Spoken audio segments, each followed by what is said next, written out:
Hello, everybody, and welcome to another edition of Cat's Corner.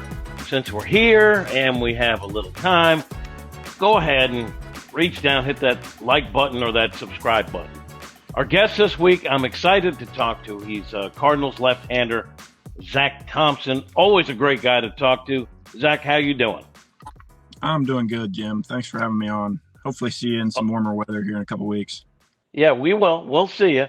Where are you right now? I'm in Charlotte, North Carolina for a little bit longer before I drive down to Jupiter here in a couple days. And I know you just got done with the workout. First things first, I want to know, did you do anything really fun, really cool during the off season? I mean, my off season started off pretty good. Got married and then took a little honeymoon to Italy. So that was definitely the pinnacle of the excitement of this off season. So how has life changed for you now that you are no longer single? It's been amazing. Just living with my partner. She's everything I ever needed. Then I got a little tricky the last month or so. So she decided to play volleyball. She's playing professionally out in Omaha. So we're making that work. And it's really exciting. It's fun to watch her do her thing. That's awesome. Where does she play professionally? Tell me about that. So we met at Kentucky. She played there, All-American there, won a national championship, and then they just started up a new pro league here in the States this year, and she's on the ground floor of that with the Omaha Supernovas. So that is very cool. Now, yeah, where were you married? Like, where did the ceremony take place? Because I did not get the invite, but where did that take place? We just did a little small thing down in Georgia where she's from, and it was great. Just small, just family. Got to spend a lot of time with each other and with our parents and siblings, and it was good. It was great. That's very cool. All right, before we go too deep into this, and I already told you I got some things to ask you about last season, the season coming up. So, as you know, I do exhaustive research for these interviews. You've known that. Yes. And so I looked again at your Wikipedia page, and it's something you and I had talked about. Right there in your bio, it says grew up a Cubs fan. You got to lose that. You got to get rid of that. Well, you see, Jim, I don't run the Wikipedia page. You can edit it, though. You can edit it. You can go in and edit that out. Do us a favor. Then why didn't you do it? See, I don't want to do that for you. I mean, sometimes we got to do things for ourselves, Zack. Well, I can only do so much for you, Zack. Well, we can put it to rest. I'm no longer a current Cubs fan. That changed when I put the birds on the bat on. So I get it. We can put that to rest. All right, and I might circle back to that later. But let's talk about last season, okay? Last season, you make the Cardinals as a reliever out of spring training, 8 scoreless appearances as a reliever. Then you had a couple of rough outings, and boom, they sent you to Memphis to stretch out as a starter. And I talked to you about this too in the past. You go to Memphis, and your velocity's down, your ERA is high. So what was going on with you there? So when all that was going on, when I went down, talked with Dusty, we had a plan for what I needed to work on. Obviously, the preparation's a little different between trying to throw an inning 3 or 4 times a week versus, go out there and throw 100 pitches. So some of that transition, the velo dipped as I'm doing more off the field, more conditioning, more throwing, more lifting. So that the little velocity dip didn't really surprise me. Tried to kind of get out of, I was really the fastball curveball guy out of the bullpen. Tried to get out of that, added back in 2 pitches at the same time, which is never the easiest thing to do. I didn't throw a lot of strikes. I was chasing a lot of different things. I wasn't just focused on, I just need to add a changeup, or I just need to refine this one little thing. I had a lot of stuff I was trying to change at once, and it definitely snowballed on me. I mean, the numbers don't lie how I threw in Memphis, but coming back out of Memphis, I came back with a slider. I think it really elevated my game and gave me a much better chance to start, at least for the rest of last season. And just learned a lot of what I needed to change preparation-wise if I'm going to come in as a starter this year. I'm just curious, though, because when you came back up, there was still some indecision and not a lot of clarity as to what your role. Are you bullpen? Are you long reliever guy? You end up in the rotation and pitch pretty well. So, was your takeaway from that when you kind of finished the season as a starter and showed well? Yeah, I mean that's what I've always wanted to be a starter. I've always been a starter. That's always been the goal, but also the goal is to pitch in the big leagues to help the big league team win. And, once I came back, Ollie was very honest with me I don't know when you're going to throw. You might be a short guy. You might be a long guy. You might start. And we went through all of that. And then, Steve goes down and I think it was in Kansas City, and a rotation spot opened up. So I just tried to take that opportunity and run with it and just be somebody that Ollie and Dusty could rely on every fifth day. Now, pitchers generally are creatures of habit. So to not have a defined role where the Cardinals weren't sure what they needed at that point mentally, how much of a challenge is that? It's definitely a challenge, but that just elevates your game. I feel like it gives you something new to try to succeed at, to try to find your groove in. And it was kind of just like Groundhog Day, every day it's all right. I'm available. I might pitch today. I'm just going to be ready for whether it's come in the fourth, come in the seventh. Maybe I'm not going to throw today and get told I'm starting tomorrow. It was just out of my control. So I'm just going to make sure that I'm ready for as much as possible and just kind of, broaden my bandwidth. So your role this year, you're stretching out as a starter. They've talked about you as being really an important piece because of depth, right? So I'm just curious, how was your preparation for this season different from other seasons based on everything you've learned, or is it kind of the same?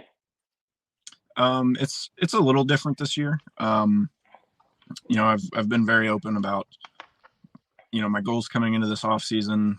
First one is to prepare physically and mentally to be able to throw 200 innings. Come out with a serviceable changeup, which, it hasn't been game tested yet, but I've got a couple weapons that I'm excited to see what the hitters think of.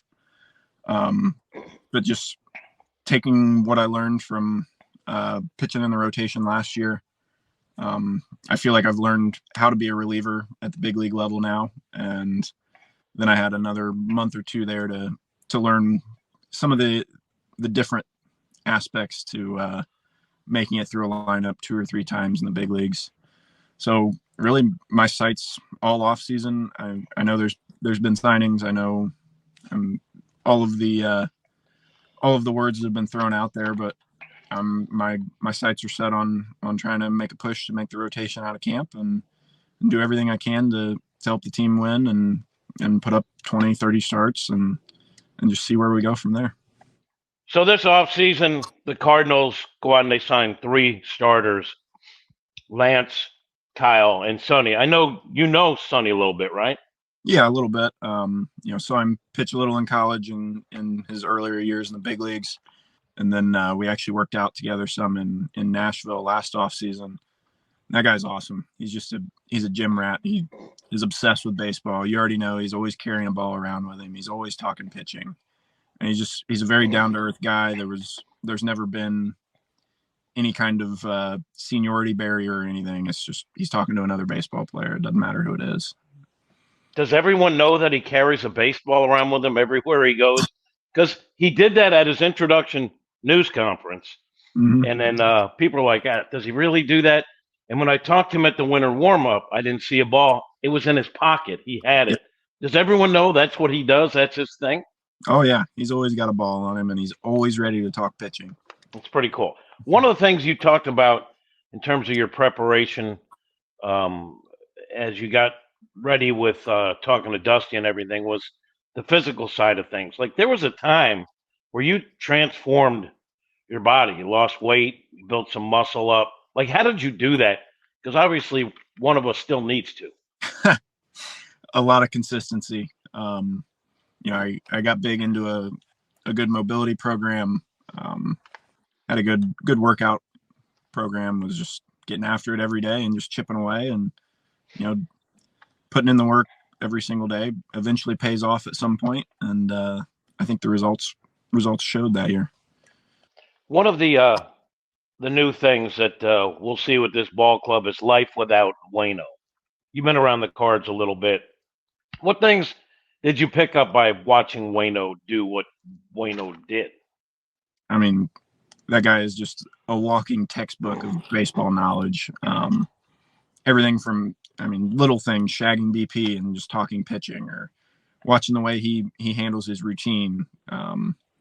Wayno, you could pretty much, you knew based off the day of the week what he was doing at the field that day, what he was going to do in the weight room, what he was going to do in the training room, what kind of throwing he was going to do.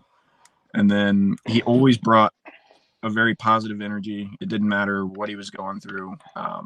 He had a tough year for him last year, and he never changed. He was always Wayno. He always brought the energy, especially the dugout. He's probably forgotten more about baseball than I may ever know, but we're definitely going to miss Wayno, but life goes on. We got a next man up, and hopefully we'll still see him around St. Louis a lot for the next several years. Willson Contreras last year, I think, took some heat.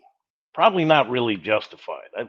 We talked to a couple guys already, including Miles, who said, look, he took some bullets for the starting rotation.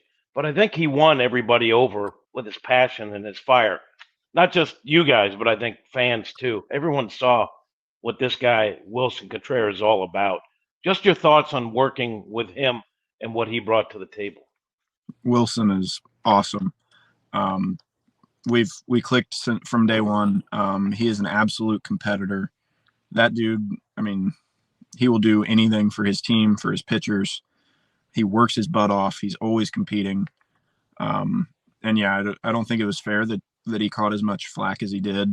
But I thought he wore it on the chin and kept his head down and kept working and kept having his guys back. He's one of the best competitors I've ever played with, and I would pitch to Willson any day.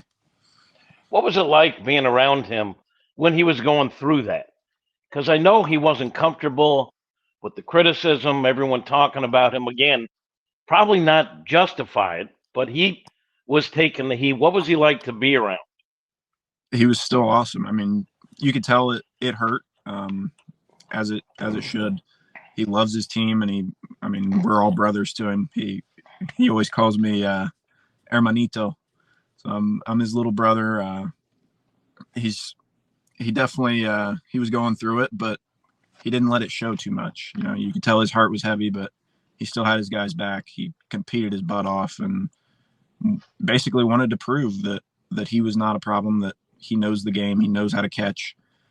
There's a reason that we brought him in when we did, and I think he's going to be a staple for our lineup and an anchor for our rotation, for our whole pitching staff for years to come. Yeah, I think he'll be stronger for probably having gone through that as well. Now, I know you guys love kids. I think we all love kids, and he's got a different opportunity now.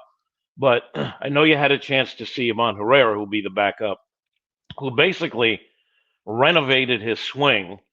And also, as he told me, look, I realized I wasn't where I needed to be defensively. And the reports I got, he renovated himself defensively as well. What did you see from him, and what are your expectations from Herrera? I think Ivan's going to be great. I came up with him, played with him for 3 or 4 years now. I've seen him kind of make that progression. The stick's always been there. He's always been a super hard worker, and I could really see the difference last year, where he had just put in so much work defensively, so much film work. He was studying hitters every day, working on his receiving, working on his pitch calling. He's obviously already got a cannon. I think the power started to show through the most I've seen it since I've played with him. I think he's got the potential to really break out, and I'm excited to see what Ivon can do.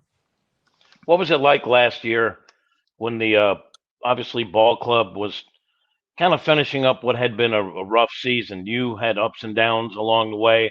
The ball club wasn't what it was hoping to be last year. I think really across the board kind of went south early for you guys, kept snowballing. What was it like being around that, and what do you think this ball club can take away from it?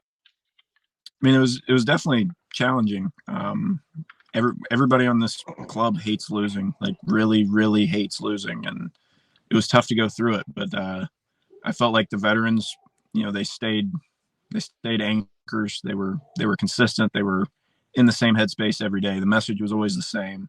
And then we got to bring in a lot of young blood and bring in some of that energy, with like Richie, some spark plug guys.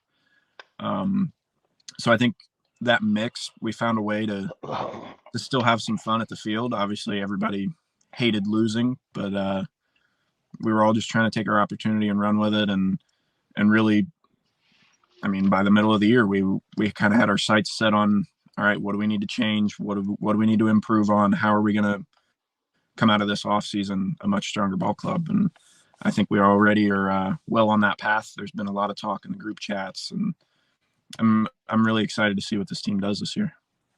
So I think fans sometimes don't understand the grind of the season. Now, you guys are all well-paid professional athletes, and I'm not talking about that. I'm talking about when teams are on a losing stretch, no one's happy. But by the same token, you can't act like it's the end of the world every night, or you will self-destruct, right? So there has to be some levity, even when things aren't going well. So how do you balance trying to stay light, trying to stay positive, but also realizing, look, we're paid to win games, and we're not winning them? Mm-hmm. I mean, the intensity is there every day. You just have to do a good job of leaving losses at the field that night, because you're back at the field in a few hours and you got a new game, you got a new opponent, new series, and it's like every day you just wake up optimistic that, okay, today's the day, we're going to snap out of it. Things are going to start clicking. We're putting in the work. Things are going to turn over, and it doesn't happen that day. All right, tomorrow it's going to happen. We're going to turn this around, and you just keep it up. You just keep hope, and you just keep grinding, because obviously losing's not acceptable, especially in St. Louis, but you do still lose games. 100 win teams still lose a lot of games. So just coming in with the same positive attitude every single day of, okay, today's the day, we're going to turn it around. So a lot of the same pieces are back with this ball club. The starting rotation has changed a little bit, but a lot of the pieces are in place. Like, you guys saw a little bit of Mason Wynn last year, who he said he couldn't hit. I understood that there's going to be sort of a learning curve at the major league level. He's very hard on himself. I look at Mason Wynn, and I see a guy who will hit and will probably win Gold Gloves. How do you see Mason Wynn? Because he looks to me like a type of athlete that the Cardinals haven't seen at short in a long, long time. Yeah, I mean, he is one of the best athletes I've ever seen. Won't shut up about getting on the mound, but great arm, great count. Is that true? Because his stuff is nasty. Tell me about that. Because if he's a two-way player, he's making Ohtani money. I've seen him throw off the mound one time. That was at the alternate site, and it was electric. So I think if shortstop ever failed, he could have a potential career in pitching. But he's an unreal talent. He is an unreal personality to have on the field. He's a difference maker. He's got that extra tool that doesn't show up on the scouting report. And you're right. He's very hard on himself. I think he underestimated, just how big of a step it is getting up to the big leagues, and the pitching's different. You got to adapt a little bit. And I think he's going to settle in and have a breakout year this year. Does he chirp you like I could do that? I mean, I want to hear what that's all about. He's funny. He always talks about throwing 100 and that he could be a closer. And he might be right. I mean, he's got a very real arm. So, maybe we'll blow somebody out this year and he'll get in. I think everybody would like to see that.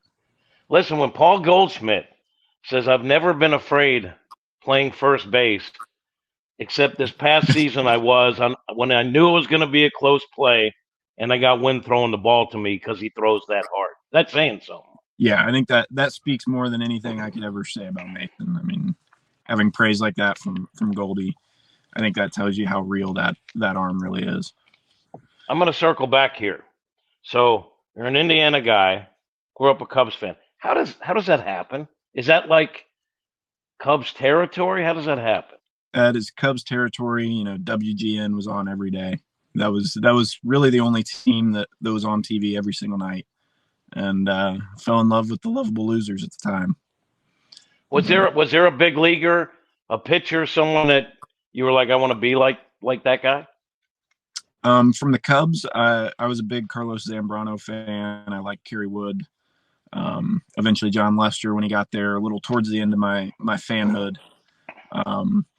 So yeah, as Cubs pitchers, those were the guys I looked up to when I was little. It was more of a Sammy Sosa era, but the Big Z, he was fun to watch. So the Big Z was like an intense guy. He would throw at your head if you didn't like the way you were standing in the box. Lester, kind of the same way. He was a Cardinal, one of those guys that was all business.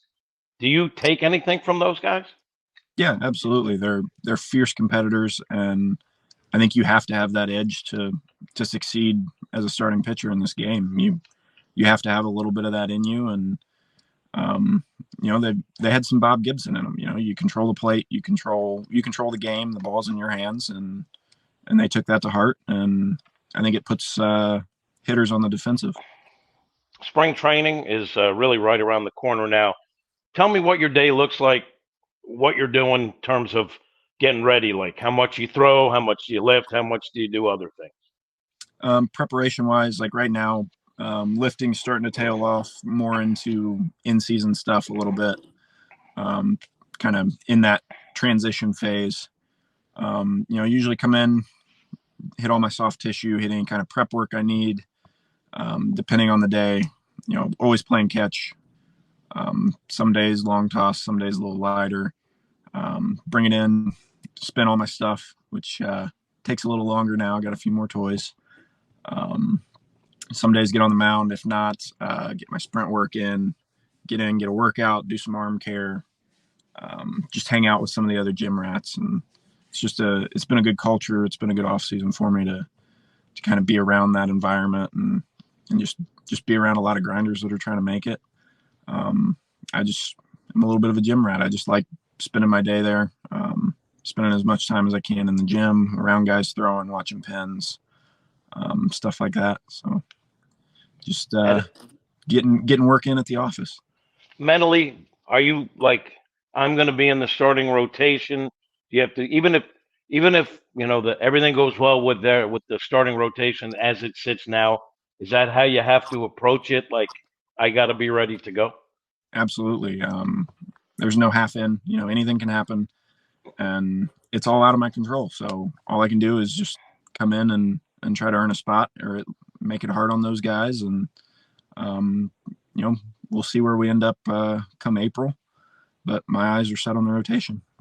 How much are you looking forward to running out on the field at spring training and getting this thing underway at least before the regular season starts?